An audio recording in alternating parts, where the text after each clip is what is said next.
Hi, my name is Dr. Jake Dodds. I'm a chiropractor at Spark Wellness in Fairhope, Alabama. And in this video, we're going to tackle a really important question of what can I do for my migraine headaches? Because unfortunately, a lot of people have been given two kind of general answers. One is, hey, you just need to avoid your triggers. If you're noticing that bright lights, loud noises, certain foods kick off your migraines, you just need to avoid those. The second answer people get is, hey, we're not really sure what creates migraines, so we can't give you a direct answer. Here's some medications that you can take when you feel a migraine coming on. Here's some preventative medication, or here's some medication you can take while a migraine's happening. So essentially, try to avoid what you think may be causing your migraine, and here's some medications for the rest of your life. So again, a lot of people are not happy with those answers because there's still a lot of questions there, right? Like, why does my body keep having migraines? What are the triggers? How come they trigger sometimes and sometimes they don't? So again, there's uncertainty there, right? Now, what we talked about previously is that there's underlying causes that can contribute to migraine headaches that don't get really looked at or addressed very often. And these are well known. So, I mean, if you just Google what causes migraine headaches, this is right at the top of the list in terms of identifiable causes that's been looked at the research from the leading research hospitals. So one thing that's listed is changes in the brainstem and anything that affects the trigeminal nerve. So again, the brainstem is this area right here at the top of the neck. The trigeminal nerve is the nerve that comes up and goes into the face.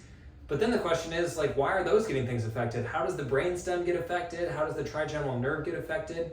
And again, there's different layers that can play into this. I'm going to talk about structure today. So the physical position of your head on top of your neck, and the atlas bone is the top bone in the neck. That can rotate different ways.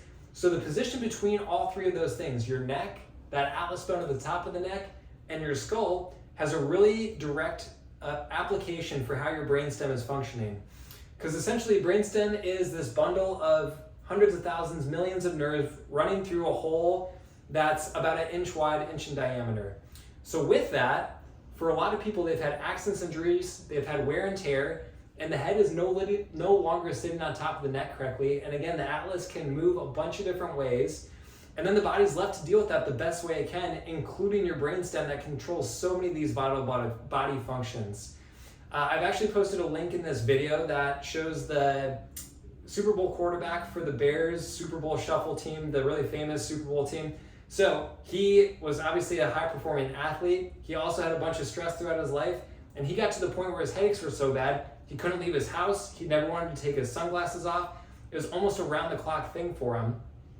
And what he found is his brainstem was completely getting compressed. His head was in the wrong position. They did imaging. They found that the brainstem was being affected. So go and check out the video if that sounds like it would be of interest to you, because it really does paint this very cool picture of, hey, a lot of us are walking around and we don't even know it with stress at the brainstem level.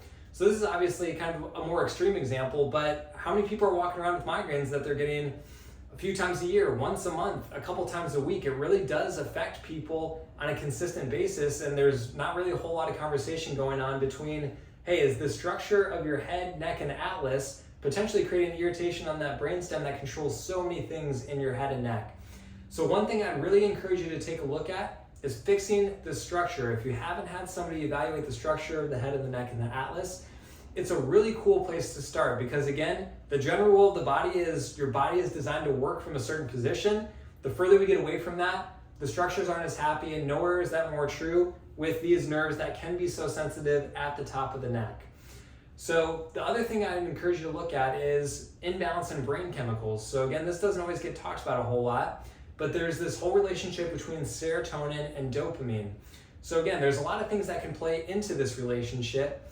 We need to make sure that we're looking at this as an identifiable cause of migraines, though, and if it's not something that's been considered fully, it's really something to step back and take a look at. So the brain is obviously very, very complex, but there's some things that we know will affect serotonin and dopamine on a consistent basis. Our use of technology is one of them. So just the simple blue light that's coming from your screen is a high dopamine stimulator.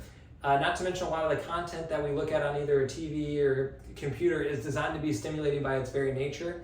So a lot of us have gotten into a habit where we're looking at technology for a lot of the day, at certain times of the day, especially like before sunrise or after sunset.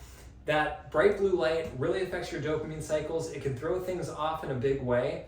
And again, this is just a basic example of if we don't have a complete understanding of that brain chemistry, we may be leaving chips on the table for things that could be contributing towards migraine headaches.